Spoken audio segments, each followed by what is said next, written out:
Y en el supermercado me encontré con Mili. 6 de la tarde y 18 minutos en la República Argentina, 26, 27 grados la temperatura en la ciudad de Rosario. Seguimos haciendo este programa aquí por Agofa TV hasta las 5. Hacemos esta maravilla y vamos a dar comienzo a esta nueva columna, a este nuevo segmento con nuestros amigos, nuestros queridos amigos de esta que es nuestra primera columna, la más longeva de todas y la que tanto nos gusta porque hemos aprendido muchas cosas a lo largo de estos 7, 8 meses. Deben ir como, no sé, unas 40 columnas, sí, supongamos, seguro, más o menos. Y ya está nuestro invitado que está teniendo problemas para acomodar, para estar cómodo, Leonardo Juanto, con quien vamos a hablar de esto que decíamos antes, de Derecho en Salud. Leonardo, ¿cómo estás? Bienvenido. ¿Qué tal? Muchas gracias por invitarme. Sí, sé que formo parte de esta columna, me enorgullece estar presente y le agradezco a Matías que abrió la invitación y a George también que está presente en esta reunión. Bien. Muchas gracias por invitarme. Gracias, le mandamos un gran saludo siempre a los muchachos ahí, a toda la comisión directiva del club. Derecho en Salud. Quiero empezar preguntándote y para que un poco entrar en contexto y hacer, si se quiere, una introducción, sí. Y a modo de resumen quizás, ¿qué leyes, qué normas, qué regímenes regulan todo lo que tenga que ver con la actividad de salud en nuestro país? Nuestro sistema de salud, elementalmente, yo hago un análisis normativo bastante, intento ser completo y a la vez breve, porque no es algo que se puede profundizar y ocuparía muchísimo tiempo. Entiendo que vamos a tener otras áreas en las cuales profundizar. Lo que yo llamo el Sistema Nacional del Seguro de Salud, que es una definición legal con la cual definimos a los seguros de salud. Podemos hablar del seguro del automotor, hay seguros que cubren, y aunque no es la misma naturaleza jurídica que el seguro que nosotros conocemos, no funciona de la misma manera. Sin embargo, se le llama en la ley del año 89, que es la ley 23660, una ley de obras sociales, que al mismo día, y por eso el número 23661, en el mismo momento sale seguidamente la ley que define el Sistema Nacional del Seguro de Salud. Establece todo este sistema de obras sociales, las que conocemos, las obras sociales sindicales, que regulan, que van regulando determinadas prestaciones y se nuclean para formar un cuerpo de lo que se ocupa es de financiar. Se reúnen las asociaciones sindicales de manera agrupada y pueden lograr mayor convenio, mayores valores más eficientes para el mercado y con distintos grupos de trabajadores. Después los sistemas van avanzando.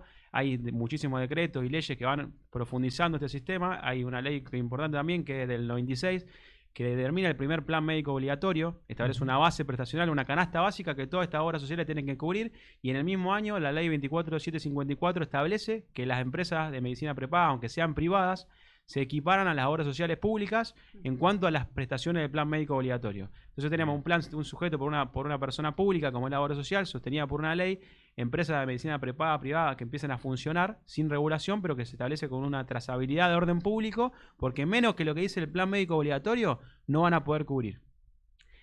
De esa manera va transcurriendo el proceso normativo, salen leyes de derecho del paciente en el año 2009 que protegen al paciente puntualmente. Bien. Porque empezamos hablando del sistema de salud y imagínense el poder que tienen las obras sociales y las empresas de medicina prepaga, que empezamos hablando del sistema y empezamos hablando de los que financian el sistema de salud. Claro. Tenemos en el triángulo a las obras sociales, a la empresa de medicina prepaga por un lado, que es la que estamos conviniendo definir como seguro de salud, pero del otro lado tenemos al médico y al paciente, que son los protagonistas. Claro. Que pierden el espacio con esta situación de quién paga y cuándo y cómo paga. Claro. Que es una gran definición que hoy en día incluso se está replanteando a nivel nacional, con una crisis sanitaria prestacional de todos los actores de los prestadores de salud, sobre todo los médicos y médicas que están reclamando puntualmente por honorarios y declaman que los valores son bajos, que además se pagan a un plazo muy dilatado, que no se puede sostener en este momento.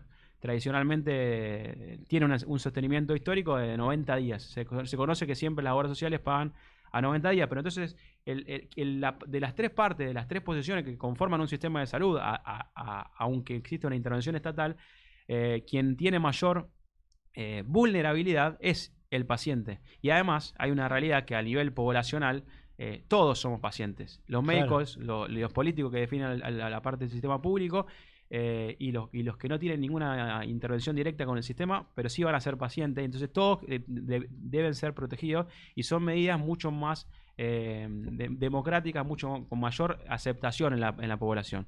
Sin embargo, muchas de las medidas que se toman para proteger a este grupo poblacional terminan indirectamente desprotegiendo al segundo en vulnerabilidad, que es el médico o la médica o el profesional de la salud, el kinesiólogo, cualquier profesional de la salud. Estas son situaciones que se ocurren cuando surgen las leyes. La Ley de Derecho del Paciente, la Ley 26.529 del año 2009, define como concepto fundamental el sistema de salud, habla de la historia clínica, qué es la historia clínica, qué es el consentimiento informado, establece la obligatoriedad también, tiene relación con la intimidad del paciente, con la soberanía del paciente. El paciente puede decidir si acepta o rechaza una propuesta o una práctica propuesta por el médico o la médica. El paciente puede venir un paciente con un tumor absolutamente avanzado o con posibilidades de éxito ante una intervención quirúrgica, pero si el paciente decide que no quiere intervenirse, la soberanía es del paciente. No puede el médico, aunque lo vea como un error científico, la decisión, eso es la autonomía y la soberanía del paciente, que se entiende, sostenían en numerosas leyes y con discusiones, dilemas éticos, morales o de todo tipo, pero que hasta en la ley sancionada en enero del 2021, que es la ley 27.610, la interrupción voluntaria del embarazo, sostiene esta situación también. O sea, son circunstancias que a nivel científico y técnico no hay ningún tipo de duda de que el paciente tiene la posibilidad de decidir. Incluso, tocando este tema levemente, porque lo vamos llevando por lo que integra el plan médico obligatorio, que esto son prácticas que integran el plan médico obligatorio,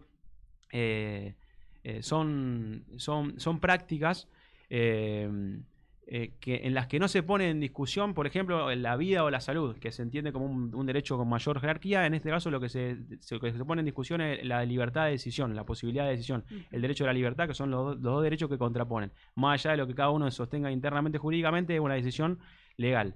Lo que también se entiende que comprende también este plan médico obligatorio al cual le estoy orientando, es que el plan médico obligatorio nació en el 96, una resolución del Ministerio de Salud de Nación en el año 2002 establece un plan médico obligatorio de emergencia que tiene muchísima cantidad de prestaciones, que se introducen terapias, se hablan de fármacos, se hace un plan médico obligatorio muchísimo más pormenorizado, bien nomenclado, bien establecido. Y no quedó estático, no queda ahí. Yo le estoy nombrando una ley del 2021 que habla de esta interrupción. Hay leyes del 2013 que hablan de la fertilización asistida, la ley de salud mental, la 26657, que es la ley de salud mental, la ley de cirugía bariátrica, que en realidad es trastornos alimentarios, pero que se entiende como la ley de cirugía bariátrica por la negativa que hubo en su momento. Todas discusiones que un grupo de pacientes planteó en su momento, que lo interviene y lo recepciona en la jurisprudencia. Por la urgencia que tiene esto, se presentan los abogados sin leyes, consiguen las sentencias favorables, se va generando una jurisprudencia y después terminan sacándose una ley por cada una de estas problemáticas que termina integrando el plan médico obligatorio. Y lo último, cerrando lo que es la crisis prestacional y la fuerza del poderío económico, sí es importante que se entienda que la canasta básica económica, o sea, la torta económica que sostiene a las obras sociales, que tienen siempre el mismo ingreso, y las empresas de medicina prepaga, que solo pueden aumentar por aumentos autorizados por la superintendencia y por inflación, siempre tienen la misma capacidad económica, pero las prestaciones cada vez son más. Por una ley de oferta y demanda, esas prestaciones cada vez van a valer menos, y lo que se intenta siempre con estas cuestiones es que las variables de ajuste no sean el recurso humano, porque se terminan generando una discusión entre lo que es el médico y lo que es el paciente, o el profesional de salud y el paciente, y el único beneficiado es el más poderoso del sistema, que con medidas como determinadas que prohíben, por ejemplo, los plus adicionales, cuando los valores establecidos por las obras sociales son muy bajos, las prohibiciones de plus terminan siendo inequitativas e injustas con el sistema. Muchas veces, si uno supiera cuánto y a qué plazo se le paga al profesional que está atendiendo a vos mismo tu problema de salud oncológico, como dije antes, o una fertilización asistida, o a tu hijo por un cuadro que tiene cardíaco, si se supiera en qué plazo se le paga y cuánto se le paga por ello, iría a reclamar a quien hace las veces de su proveedor, de un servicio que es. En el sistema de salud hay una ley muy importante que sí, que no mencioné en esto, así de una manera un poco media desordenada, pero que voy llevando un hilo para no ir año por año en lo que son las leyes. Sí, la ley, una de las leyes con mayor relevancia es la ley 26.682. Es del año 2011 y es la que regula a las empresas de medicina prepaga. Hasta acá les había dicho que las obras sociales estaban reguladas, que las empresas de medicina tenían un plan médico obligatorio que lo trazaba, pero no había una regulación de las empresas de medicina prepaga. Hay un capítulo de los simuladores, que fue en el año 2002 y 2005 aproximadamente, que salió por Telefe, por televisión abierta, y en ese capítulo creo que es Los Intocables o algo, era un capítulo donde en un momento se habla de un gerente de una empresa de medicina prepaga, que era el hijo de un médico muy conocido, muy reconocido, y que no había tenido el mismo funcionamiento él en su profesión, terminó siendo gerente de una empresa de medicina prepaga y siendo funcional a las políticas del directorio de ese grupo empresarial.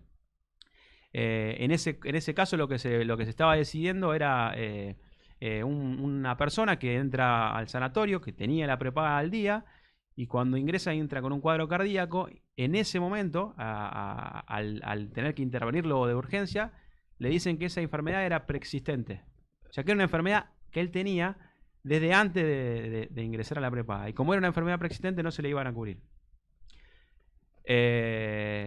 Lo dejan afuera. Bueno, ahí interviene la parte de simulación, la parte de ficción, de cómo se resuelve de otro punto de vista. Pero en ese momento sucedía eso. Esto era antes del 2011, este momento. Claro. No estaba la regulación que tiene actualmente, pero en ese momento se dejaba fuera por una enfermedad preexistente. Una enfermedad preexistente motivaba de que si vos no sabía que tenía la enfermedad porque fue un cuadro intempestivo, pero sí era como el auto que ingresa con un choque que nadie lo había declarado. Se veía de ese modo. Como no hay una regulación legal, las empresas, cada una en su directorio, tomaban decisiones y después de manera monopólica o oligopólica entre todas, decíamos, bueno, esto no lo vamos a cubrir, esto no. Si una persona ingresa con una patología previa, no lo vamos a aceptar adentro, claro, porque no me conviene tener como decía, un vehículo que ya está, claro, que ya tengo que arreglar. Entonces se planteaba de esta manera. La ley del 2011 fue muy resistida con la empresa de medicina prepaga, las asociaciones y las cámaras tuvieron mucha resistencia, se hizo mucho lobby para esto, pero la verdad que no. En los resultados, yo no estuve en ese momento viéndolo de cerca, pero sí, por los resultados de la ley no creo que hayan tenido demasiado éxito. Esta ley de empresa de medicina prepaga, que se regula en el año 2011, establece que no hay periodos de carencia. Anteriormente había periodos de carencia, si yo ingresaba había un tiempo por el cual determinadas cuestiones no me iban a cubrir. Esos son periodos de carencia. Los periodos de carencia están prohibidos por ley en todo lo que hace el plan médico obligatorio. La posibilidad de rechazar a un afiliado, a un potencial afiliado porque tenga una enfermedad preexistente, también está prohibido por ley. Se puede cobrar un adicional en el caso de que se considere necesario y esté justificado, y aún así tienen que hacer un trámite previo ante la Superintendencia de Servicios de Salud de la Nación, que es el órgano que controla, dependiente del Ministerio de Salud de la Nación. Entonces no es que pueden cobrar cualquier cosa, porque es importante, si el público que los escucha puede pasar por una situación o tener una situación similar en su cercanía, porque normalmente cuando uno ingresa con una patología a una empresa de medicina prepaga, se le informa en el momento el valor, que el valor es como repulsivo, es ficticio y es simulado porque no hay un procedimiento en superintendencia, sino que lo que se intenta en la práctica o como política disuadir ese potencial cliente. Sin embargo, como le decías, no se admite esto, y hay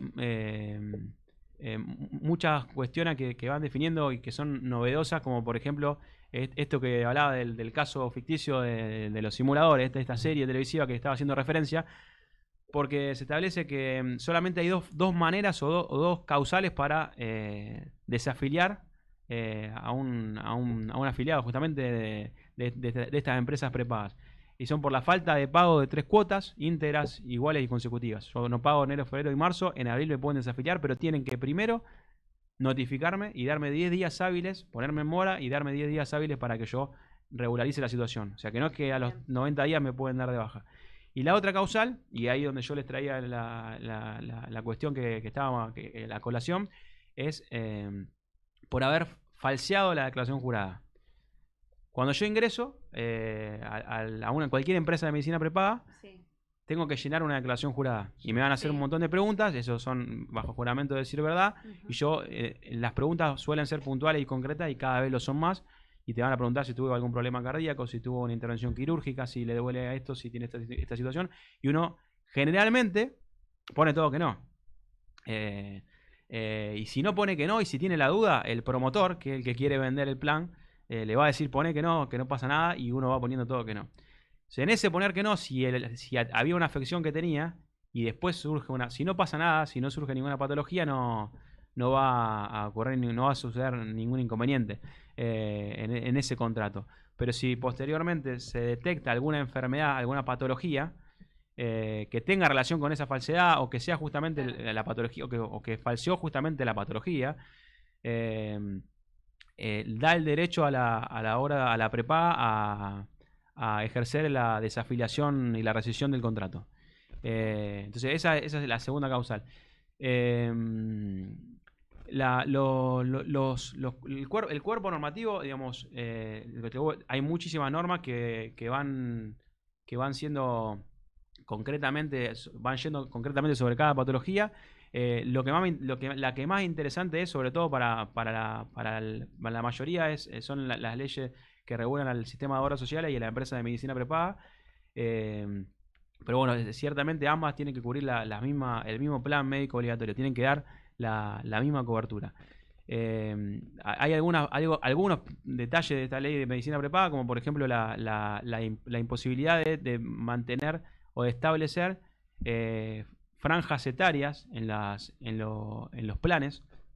Muchas veces sucede que uno tiene una empresa de medicina prepaga que ingresó a los 20 años y a los 40 le aumentan la cuota, o a los 30 le aumentan la cuota, a los 40 de nuevo, a los 50 de nuevo.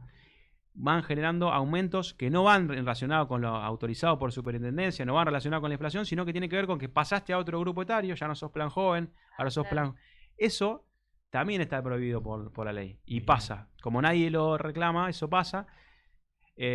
Solamente se puede establecer el criterio de la franja etaria a la que uno pertenece cuando ingresa al sistema. Una vez que ya ingresé, ya congelo el sistema donde me encuentro, y a partir de ahí los aumentos son inflacionarios. Eso está establecido así en el año 2011.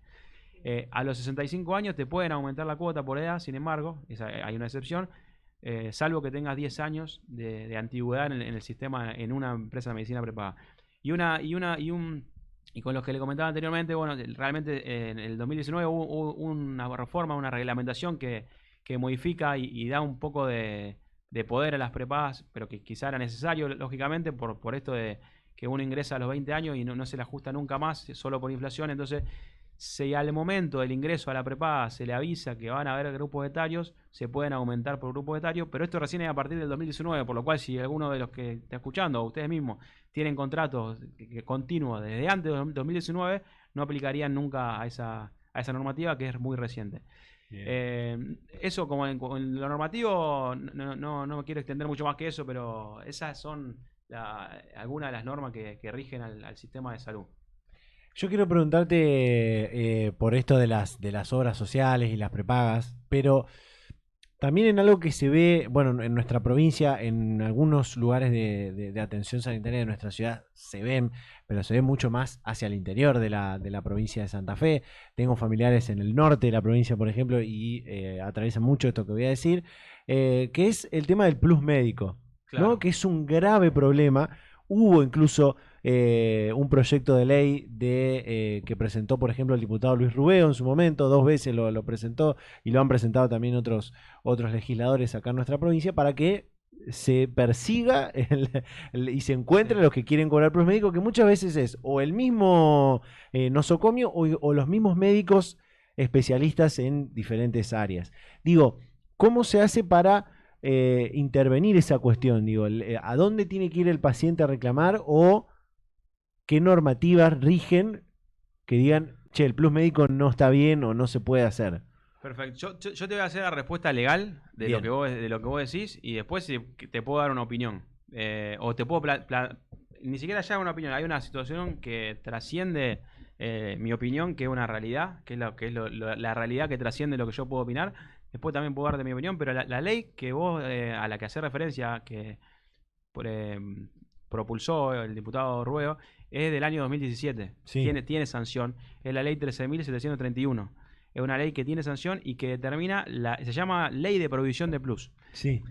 Esta situación se encuentra calcada con lo que es de Chaco y de La Pampa y Santa Fe, la tercera provincia. Puede haber alguna otra cuarta que se me escapa, pero me acuerdo de Chaco, me acuerdo de La Pampa, sé de Santa Fe que tiene una ley. Las leyes son provinciales Sí. en este marco. No hay una ley nacional al respecto, ni leyes nacionales, ni la Ciudad Autónoma de Buenos Aires. No hay leyes que regulen esta situación. A nivel federal, en las provincias solamente son estas como aisladamente. Vienen de una recolección, de un gran rechazo de la población, del paciente, que es todos somos pacientes, todos son pacientes, entonces el paciente reclama esta situación. Reclama que cuando va al médico le cobran X cantidad de pesos de plus y la queja viene como consecuencia de que yo pago tanta cantidad X de pesos a mi empresa de medicina prepaga, ¿por qué tengo que pagar el plus? Claro. Esa es la discusión. Pero la discusión es falta de información, porque no hay nadie que pudiera quejarse si supiera los valores que se establecen en el mercado, porque son de mercado, de empresas de medicina prepaga o de obras sociales que son sujetos públicos, que quizás tienen dificultades para negociar también, tienen una canasta muy, muy reducida en lo económico y tienen cada vez más prestaciones, pero la variable de ajuste siempre es el recurso humano en estas cuestiones. Claro. Y no hay que olvidarse que son recursos humanos también, que son profesionales preparados, muchas veces universitarios o terciarios, pero que además son profesionales, son recursos humanos, trabajan, ponen su cuerpo y su trabajo, es importante que se reconozca bien el pago. Si uno quisiera reclamar, la ley tiene un montón de herramientas para hacerlos, los reclamos se hacen, es más normal que se hagan que no se hagan. La ley ya tiene 5 o 6 años. En ese momento había una ebullición de la queja en ese momento y se puso... lo más interesante, porque no deja de ser interesante, es que el diputado Ruego o cualquiera, no por poner un nombre propio, pero en el reconocimiento, en la defensa de esa ley, cuando era proyecto de ley y se fue a defender y mediáticamente se salía a defender, textualmente uno lo puede buscar hoy porque son notas que siguen estando vigentes, se reconoce, textualmente dicen, se reconoce que el seguro paga tarde y que paga mal. O sea, reconocen que paga tarde a 90 días, y a ese plazo se establecen, y se reconoce que paga mal, o sea que paga poco. Pero bueno, hay que proteger al paciente, lo cual es una buena medida, porque hay que proteger al paciente. Después de 5 o 6 años de vigencia de esta ley, ya ir en contra del profesional que cobra plus es vetusto y es anacrónico. Ya no sirve seguir atacando, sino porque atacando a ese profesional yo termino favoreciendo al sistema poderoso, al sistema de prepaga y de obras sociales. El paciente ya está protegido, salvo que tenga esa situación de plus. En realidad, lo que hoy se plantea de las organizaciones gremiales, sindicales, de los colegios profesionales, es que se establece un valor digno, ni siquiera un valor mínimo, pero que es una palabra mucho más fuerte del concepto de dignidad profesional, que se establece un valor digno de sus honorarios y que si las obras sociales no van a cubrir ese valor digno, la diferencia la tenga que pagar ese paciente, claro, y que después vaya a reclamar a la prepaga por esa diferencia de valor digno. Hoy hay un cambio de proyecto de ley, incluso que hay proyecto de ley presentado por el Colegio Médico de la segunda circunscripción de acá de Rosario, que establece la necesidad de un honorario mínimo digno y regulado. La desregulación de los honorarios no es del sistema de salud, por eso no lo nombré, pero viene de un decreto del año 91 de Cavallo, que habla de la necesidad de la libre competencia, donde en ese momento las asociaciones gremiales o sindicales establecían valores mínimos y dejaban fuera a los jóvenes profesionales que no podían llegar a esos valores y cobraban de manera centralizada. Esa ley de protección, que tiene esos decretos, en realidad fue en nacional y una ley provincial en el 93, lo que buscaron fue favorecer a esa libre competencia, favorecer al profesional, no a nadie más. Lo que no se entendió que en la libre competencia no se puede poner un valor mínimo a una relación par, cuando son o relativamente son pares. Lo que no se previó en ese momento, en el 91, estamos hablando de que en el 89 salió el Sistema Nacional de Seguro de Salud, todavía no tenía el recorrido, no se previó en ese momento la fuerza que iban a tener las prepagas, las obras sociales, que en definitiva, aprovechándose de que no puede establecerse un valor mínimo por los colegios ni por las entidades gremiales, termina poniendo un valor magro, bajísimo, que muchas veces lleva... ¿Puede haber situaciones de abuso? En mi opinión no hay ninguna. No creo que en ninguna situación haya, pero habría que ver una situación puntual. No creo que en ninguno, por lo menos en los casos donde yo escucho situaciones de cobro de plus, o de lo que se le llama plus, como si fuera una situación de estafa o de fraude a la ley o de abuso al paciente, se le plantea muchas veces de ese lugar, y termina siendo una situación de equiparar y equiparar la balanza. Con la ley del 2017 se protegió al paciente, lo cual es correcto, porque era el principal y el más vulnerable. La ley que se prohíbe ahora es lo que busca es equiparar la situación y proteger al médico, que es el segundo más vulnerable, y equiparar la balanza para que los financiadores no se terminen abusando del sistema. Herramientas te vuelvo a decir, para las denuncias existen, pero hoy en día sucede lo que muchas veces con lo que es el sistema de derecho, donde la ley puede ser terminando ser derogada por la costumbre, porque hoy muchas veces yo creo que sin un adicional no vamos a tener, faltan pediatras. Hoy están faltando pediatras. Sí. Los pediatras, ¿de qué viven? De la consulta. No tienen práctica quirúrgica, no tienen otra intervención. El pediatra, con las consultas, los valores que está teniendo hoy en día, no puede subsistir. Por eso que son las residencias donde no se anotan. En centros de salud, en hospitales donde había que hacer cola para entrar a esa residencia, habría que tener exámenes. Hoy hay vacantes. O sea, es un sistema de salud que está en absoluta crisis, una crisis sanitaria, y que es prestacional, porque tiene que ver con esto. Lo que siempre se entendió como 90 días, bueno, se paga 90 días, uno se acomodaba 90 días, antes no había la inflación que hay hoy. Entonces también eso ocurre, y no es hoy ya no es ir a atacar al que es más fácil de atacar, en este caso. No es el más vulnerable, pero es el más fácil de atacar. Al paciente no es fácil porque tiene mayor protección, por una situación lógica, que es lo que le explicaba. Pero bueno, esta ley, lo que se busca hoy en día no es derogarla, pero sí equipararla con un sistema que sea más justo. Claro. Porque el sistema, decisiones jurídicas que solo contemplen una variable del sistema, terminan siendo antijurídicas, porque afectan el sistema de derechos en su conjunto. Es un tema muy... No sé si me había preguntado de otra ley, pero esa es una ley muy, muy, muy interesante para debatir. Me gusta. Quiero repreguntar una cosa, y de ahí saco dos preguntas, pero una es una repregunta que no me quedó del todo claro y quiero entenderla yo primero. ¿Qué es esto de, en el caso de que haya este famoso plus, uno después puede ir a la prepaga a que le den ese retroactivo, digamos, o cómo es? Y en esto, y la otra pregunta es esta relación médico-paciente, ¿no? Estos derechos y obligaciones, supongamos, o deberes y obligaciones que tiene uno y otro en esta relación. Sí, el sistema de esta ya antigua ley prevé un sistema de denuncias, prevé sanciones, lo prevé de esa manera, como son incumplimientos legales, son civiles. Y hay un sistema de sanciones que se establece, y hay un sistema de denuncias. No sé qué pasaría si entra una denuncia de hoy, por ejemplo, por un profesional que cobre una consulta 1.000 pesos, 1.500 pesos a 90 días, y te está cobrando a lo mejor 1.000 pesos más de plus. No sé si esa denuncia sería algo, si sería justo, si no, eso sería, no sé cómo está hoy en la práctica, me refiero. Claro. Eso es lo que no desconozco. Pero sí hay un sistema previsto que tiene, que también en contraposición hay todo un movimiento del otro lado de equiparar la balanza. Y la otra pregunta que me hiciste es la de la relación médico-paciente. Sí. La relación médico-paciente es fundamental en realidad, porque si el médico también tiene una responsabilidad, y el paciente tiene que escuchar, no sabe todo esto, no tiene por qué saberlo, y el médico tiene una responsabilidad. Si está comprometido con la situación, con la causa, con lo que está sucediendo, tiene que explicarle: mira, yo te voy a cobrar esto, por ejemplo, si fuera el caso, y te tendría que hablar directamente. Y la realidad es que nadie debería obligar a ningún paciente a hacer algo que el médico sugiere. Eso lo dijimos, es la soberanía. Si el médico le dice que hay que hacer esto, no tiene por qué el paciente hacerlo si no quiere. La soberanía y autonomía, que hablamos de la ley de derecho del paciente. Sí. Pero tampoco ningún médico está obligado a atender a ningún paciente, o no. Me parece que el médico no tendría obligación de atender a cualquier paciente. Entonces hay una relación que debe ser mutua y consentida, donde ambos toman una decisión. Si hay una variable de fraudulenta o de firmar acá y te estoy sacando sin que vos te des cuenta, digamos, si hay un ardid, un engaño, hay una actitud maliciosa o dolosa, eso debe estar sancionado, porque eso no corresponde.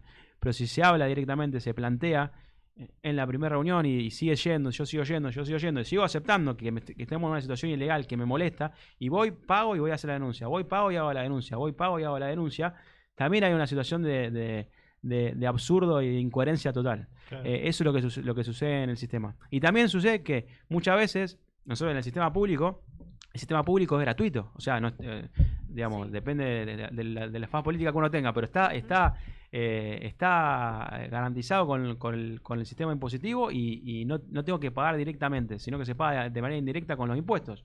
Pero yo, en ese sistema de salud, no tengo que abonar, no tengo que costear nada. Muchas veces uno quiere ir al sistema privado, al mejor sanatorio, a la mejor internación, y bueno, hay veces que el reclamo no debería ser al sanatorio o a la prestación que tiene excelencia, sino a la prepaga que me garantiza una cobertura al 100%, que en realidad no es tal. En el estudio tengo, por ejemplo, un caso puntual que me sugiere esto, que es un paciente que tiene una cirugía bariátrica recomendada, lo conseguimos mediante un amparo. Posteriormente tiene la reconstrucción, que no tiene finalidad estética, sino que es funcional y que se solicita también. Digamos, ¿consigue la autorización de la obra social? Sí, está autorizada. Pero no hay ningún profesional, y no lo conseguimos todavía, en este momento que la opere por ese valor de autorización. Todos le cobran un plus. Todos, y no conseguimos. Y la obra social, entonces el reclamo que estamos haciendo ahora es a la obra social para que garantice una persona que si vos pones un valor muy bajo y nadie quiere recibir eso, entonces el problema es de quien costea o de quien pone el valor. Claro, entonces el reclamo es para que ellos, está bien, yo no digo, en esta profesional quería ir con ese médico en particular, que es muy prestigioso, que muchas veces se forman afuera, que muchas veces invierten mucho tiempo, invierten mucho dinero para formarse, entonces también genera eso un valor agregado. Entonces no puedo ir por el valor de esa obra social. Yo cobro, en realidad lo que debería hacer el médico es dejar de fuera la obra social y cobrar el 100% de la consulta. Y ahí no hay plus. Eso también es una situación. El plus se considera o se constituye cuando el profesional cobra de la obra social y además cobra un adicional. Eso es lo que dice la ley. Claro. Pero el profesional lo que se terminará haciendo en el sistema es terminar dejando fuera una desaparición absoluta de lo que son el sistema de obras sociales, porque si se manejan esos valores. En este caso puntual que tenemos, que no podemos iniciar el amparo porque hay autorización y estamos buscando la manera, porque terminaremos haciéndolo de todas maneras, con todos plazos cortos, como son los procesos de amparo, pero igualmente lo que no encontramos es quién de la cartilla, no estamos yendo a buscar afuera. Primero quería ir con un médico particular, con ese médico no se puede, fuimos a buscar a otro, porque era el de renombre, después fuera a buscar a otro. Después le dijimos, bueno, decime cuál es tu cartilla, y en la cartilla 2 o 3 médicos, ninguno trabajaba sin el plus. Claro. Entonces, ¿de quién es el problema? ¿A quién hay que denunciar? ¿Al médico? ¿A la médica? Porque si todos los profesionales, los profesionales de salud se ponen de acuerdo y quieren elevar su valor, también se ocasionaría un grave daño en el sistema. Pero la verdad que son muy bajos y Claro. no terminan siendo justos por la tarea que llevan. Y muchas veces tiene esta situación de considerar, de darle este poder, de empoderarlo, de considerar que es el médico, porque yo lo he escuchado en reuniones coloquiales, en asados, en café, que el médico con lo que tiene, el médico, muchas veces no se trata de esa situación, que a veces es simplemente un imaginario colectivo, Claro. o una idealización, sino de lo que es justicia, porque hay veces que también está hay leyes como esta famosa ley Nicolás, que también establece en los considerando y en lo que establece la crítica del médico que no detecta la patología de este paciente. Claro. La crítica al médico, ya acá no estábamos hablando de lo económico, la crítica es que se lo atiende en 15 minutos. Esa es la crítica al profesional. Y eso es verdad, no se puede atender a 15 minutos.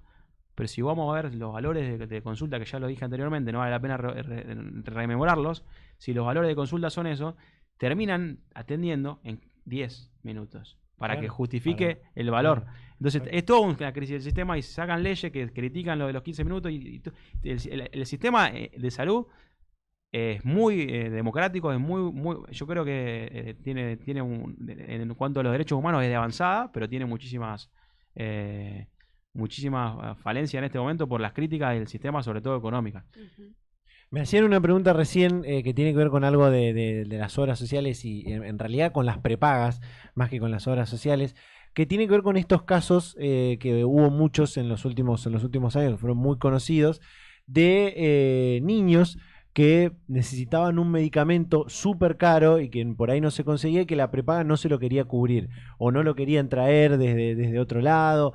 Digo, en ese caso, ¿qué se puede hacer ahí o cómo es la relación ahí? Bueno, ahí otra vez, fíjate que en lo que vos me estás planteando, solamente te estás dando el problema cuál es. Sí. El costo de esos medicamentos. Claro. O sea, no hay ningún juez federal que yo plantee un recurso de amparo si hay un médico o un cuerpo médico que me indica un tratamiento para un paciente menor de edad, no hay digamos, el médico va a indicar justificado y fundadamente que lo necesita. Yo presento el recurso de amparo y bien fundamentado, voy a tener una medida cautelar favorable. Quiere decir que la justicia va a ordenar a la obra social o la prepaga a que le dé cobertura a ese tratamiento. Pero acá lo que termina sucediendo es lo que tiene que ver con la faz política y la económica. En esos medicamentos que son costosísimos, pueden desfinanciar una obra social. Pueden desfinanciar el sistema. Después está el sistema de reintegro, el sistema único de reintegro o el sistema de integración, por lo cual el Ministerio de Salud termina, en estos casos, debería devolver, reintegrar estos valores, pero también son valores costosos. Y si tienen el derecho, en nuestro sistema jurídico lo tienen el derecho. La obligación es estatal, no solamente de la prepaga y de la obra social, es una obligación estatal a darle a ese niño ese derecho, claro. Pero en estos casos, digamos, los más conocidos, mediáticos, eran medicamentos que a veces son medicamentos de uso compasivo, no autorizados todavía, no aprobados por el ANMAT, que son importados. Entonces también hay un proceso administrativo burocrático previo para que pueda ser ingresado también si aprueba ANMAT, si entra como uso compasivo. De qué manera es ya burocrático y administrativo. Pero muchas veces toda esa demora no es porque el burocrático y administrativo tarda, porque eso se resuelve rápido. Muchas veces es la situación económica, que no sé si muchas veces puede ser que financie el sistema, puede ser que no, pero la situación económica es compleja. La realidad es que cada caso particular se puede resolver. Y yo no soy político, yo soy abogado especialista, digamos, y tengo un estudio jurídico.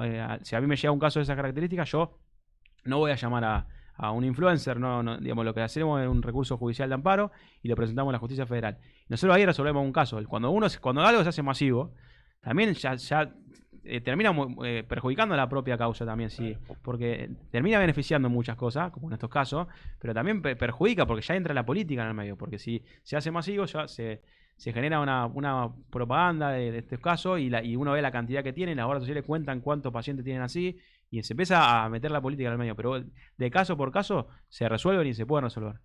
Claro, yo pregunto esto se vuelve masivo en realidad porque la familia tiene que hacerlo viral para que alguien, un influencer en este caso, salga a ayudar. Claro, eso ya es una falencia del sistema de salud, sí. Claro, es una falencia que la familia llegue a hacer un video. Yo veo muchísimos de esos videos. No, hay un montón. Hay muchísimos de nenes chiquitos. Hay un nene de Córdoba hablando a la cámara, explicando lo que tiene.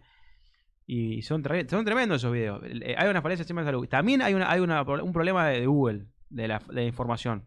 También sucede eso. Yo no soy médico, pero muchas veces, pero sí llegan al estudio. Yo no hablo de un caso mediático. Yo hago casos que llegan al estudio. Muchas veces llegan ya con el diagnóstico, con lo que sucedió y a dónde se quieren atender. Y a veces es en Suiza, porque la mejor clínica está en Suiza, por ejemplo. Pero no hay ningún médico que lo haya mandado a Suiza. Ni un médico que haya consciente de eso. Ellos solo quieren ahí, quieren que la preparen. Entonces, muchas veces sucede eso. O sea, el sistema de salud también a veces recibe esos pedidos concretos, pormenorizados, de dónde quieren. Y muchas veces, algunos profesionales se pueden hasta ver mal, con grave error de comunicación y de profesional, firman más o menos lo que le piden para que se queden, para generar conformidad. Después, cuando llegamos a los recursos judiciales de amparo, ese médico no estaba tan conforme con lo que había escrito, entonces no sostiene en una testimonial lo que es fundamental. Nosotros para un recurso judicial de amparo tenemos documentación médica que firman y que piden que se trate en tal lugar, que tal prótesis, que tal intervención quirúrgica. Lo presentamos al juzgado y muchas veces se llama al profesional a que ratifique esto en una declaración testimonial, como si fuera esto, que ustedes me preguntan a mí. Y él tiene que decir, sí, esto es así. Y hay muchas veces que dicen, no, bueno, sí, no es tan así, con la otra prótesis también andaba bien, esa yo la puse porque yo me manejo con esa. Claro, Entonces, pero también, eso es terrible igual. Claro, eso es parte de esto, que a veces el propio profesional se ve presionado por el pedido del paciente y firma cualquier cosa. Y después eso tiene consecuencias también. El sistema de salud, tenemos un montón de... Son anecdóticas esas circunstancias, pero suceden. Y después, en los casos donde realmente se necesita, como era este caso que vos decís, sí, hay alguna falla del sistema de salud. Pero bueno, eso es la realidad, que en otro sistema de salud del mundo, o sea, ni con los videos que vos quieras, la cantidad de viralizaciones que vos quieras, si no está dentro del sistema de salud, no tenés ningún tipo de cobertura. Esa es la realidad. Nuestro sistema de salud tiene virtudes y falencias y eficiencia y acierto, pero la realidad es que hay oportunidades para todos. Esa es una realidad. En muchos de los sistemas de los países con mayor prevalencia económica y social y política, no hay un grupo que queda absolutamente marginado y suele ser bastante más grande del que uno piensa. Nosotros tenemos acá la atención, hay videos de esos reels de Instagram de un extranjero en Estados Unidos que viene y se hace una atención, se pone una vacuna y se pone para el tétanos y no sé qué otra cosa más, y lo hace como un chiste. Me dijeron que hablando en inglés que hay atención gratuita en Argentina, y bueno, no lo puedo creer, me lo pusieron. Acá tengo unas tarjetitas de Argentina divertidas y cuenta eso, espero no morirme en los próximos días. Bueno, eso así.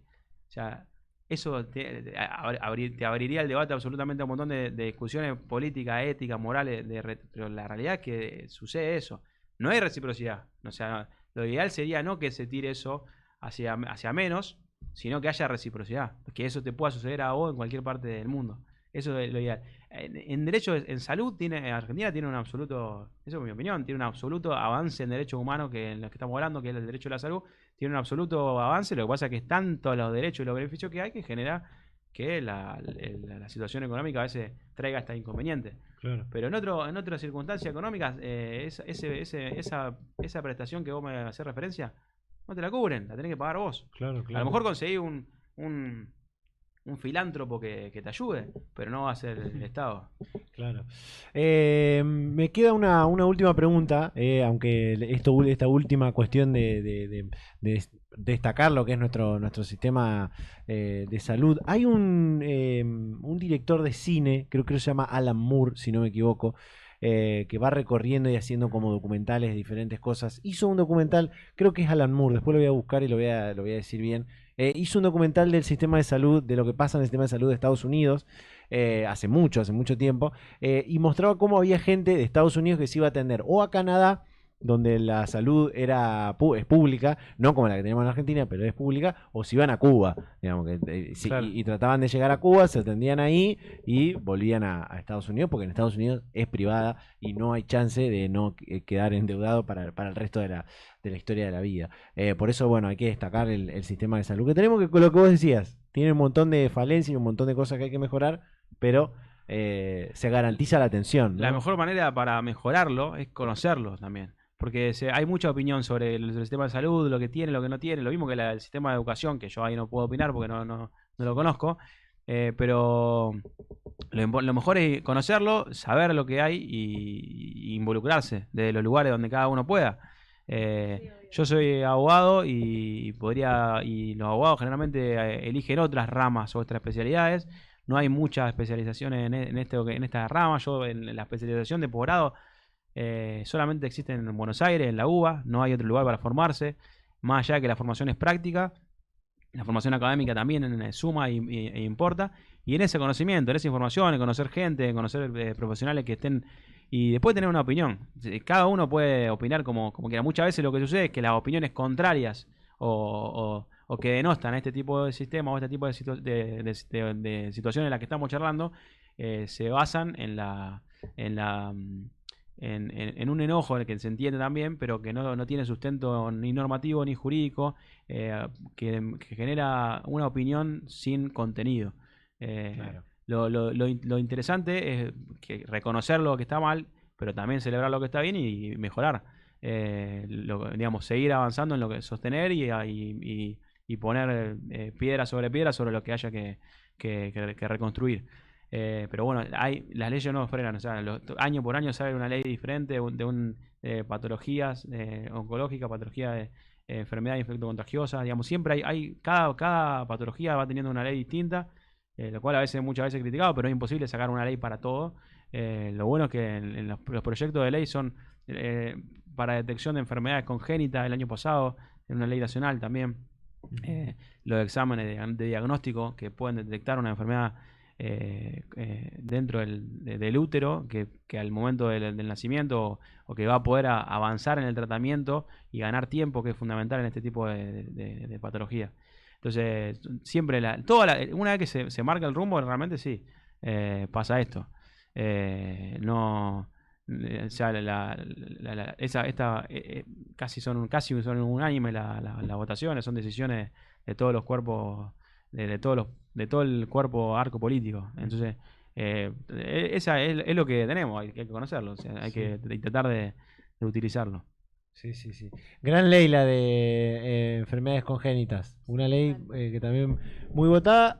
Hago algunos que no fueron a votarla, pero obviamente no vamos a decir quién, pero bueno, ya están ustedes después en ir a buscar quiénes sí y quiénes no.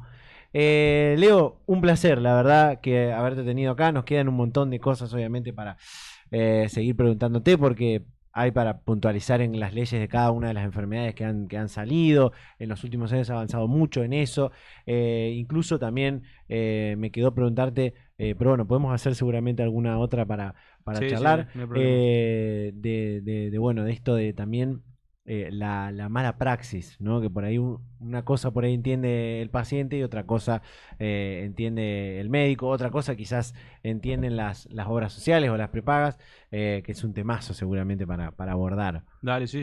En cualquier momento, cuando quieran, lo volvemos a coordinar a través de Matías. Buenísimo. Ahí está. Le mandamos un saludo también a todos los chicos del Club de Derecho, a Mati, a Fede, a Agus, a toda la banda ahí que siempre estamos en contacto, y les agradecemos por supuesto por ser gestores y organizadores de esta columna que tanto nos gusta.